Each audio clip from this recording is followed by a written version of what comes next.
round of Top Fuel Eliminator. The first two cars we see, Dick LaHaye in the near lane and Dan Pastorini in the far lane.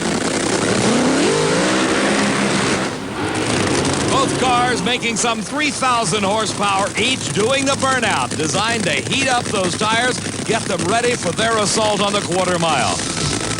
44-year-old Dick LaHaye advanced to this race by defeating Jack Revell in the first round, while 37-year-old Dan Pastorini beat Connie Coletta.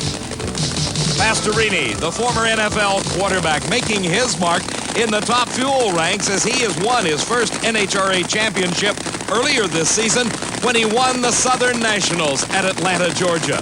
Dick LaHaye has been in the runner-up spot 3 times thus far this season: the Summer Nationals, the Grand Nationals, and the North Star Nationals.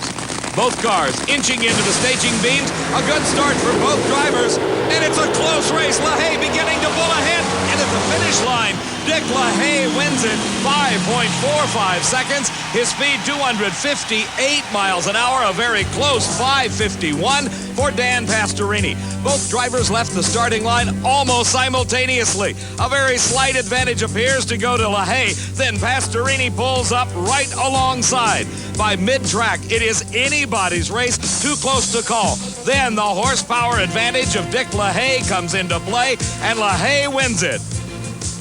Well, Dick LaHaye starting to lower his elapsed times down into a zone where he could be a real threat to win this. Dick, a very nice 5:45 against Dan Pastorini. Oh, thank you very much, Steve. We was a little concerned on that first round, and it ran 51, but it ran on 7 cylinders, and I guess it ran on 8 that time, and we put a little clutch in it, and it worked just fine. Our next pair of cars features the young man we met just a few moments ago. 24-year-old Darrell Gwynn of Miami, Florida, is the new record holder, the quickest man in all of drag racing at 5.34 seconds. This is a family operation. His dad, Jerry, builds the engines. He is a former world champion in his own right. Darrell Gwynn won a world championship when he was driving a top alcohol dragster. He took that elapsed time record away from this man, Gary Beck of Hemet, California. Beck is a 3-time U.S. Nationals champion. He won the title back in 1972, again in 73, then picked it up 10 years later in 1983. Beck losing his record to the man he is racing against here in round number 2, Darrell Gwynn. Beck in the far lane. Gwynn staging in the near lane. A great start from both drivers. And it is Darrell Gwynn beginning to pull ahead, and by over a car length, Darrell Gwynn advances into the semifinal. His elapsed time, 5.40 seconds. His speed over 269 miles an hour. The 1986 U.S. Nationals is being brought to you by Ford. Have you driven a Ford lately? And by Goodyear Eagles. You either have Goodyear Eagles or you need them. And by Motorcraft, quality products for all makes of cars and trucks. Motorcraft exceeds the need. This man, Don Garlits, a legend in drag racing, in his unprecedented attempt to secure a 3rd consecutive U.S. Nationals Top Fuel title, is coming up next. Back at the U.S. Nationals, lots of work going on in the Dick LaHaye pit area. His crew chief is his daughter, Kim LaHaye. There we see her working on the clutch assembly, getting that car ready to race against Darrell Gwynn in the next round. Here we have on the starting line, Big Daddy Don Garlits. His streamlined dragster, the latest in a long series of Top Fuel cars since the mid-50s. Don Garlits has concentrated exclusively on Top Fuel racing and is on the leading edge of technology. That innovative spirit let Garlits be the first man ever over 270 miles an hour. In round number 1 here, he beat the number 2 qualifier, Earl Whiting. He is racing against Gene Snow of Fort Worth, Texas, a former funny car racer. Snow adopting a lot of Garlits' aerodynamic ideas and some of his own, like those brand new canard wings in front of the rear wheels. Drag racers have known for years that the biggest aerodynamic fault with the Top Fuel dragster are the huge exposed rear tires. Well, in round 1 this morning at the U.S. Nationals, Gene Snow and crew debuted some new devices. It's a canard ground effects wing, one on either side of the car, just forward of the rear tires. Essentially, it works this way. Air traveling through here, instead of hitting the tire, is now directed this way, and that forms a low pressure area in here, and that means it'll help pull the car down and stick it onto the racetrack a little bit better. Now also, air flowing up in this direction forces it over the top of the tire. They feel that if any air is hitting the bottom half of the tire, that it could create lift and again create some traction problems. So that's essentially what this very simple device will do. It'll seal right onto the pavement eventually when they come up with some kind of a spring-loaded device. Now this is on the ground, okay, when the car is sitting still, but as it goes and the tires grow, it comes up. So they'll try to cure that with the next design model.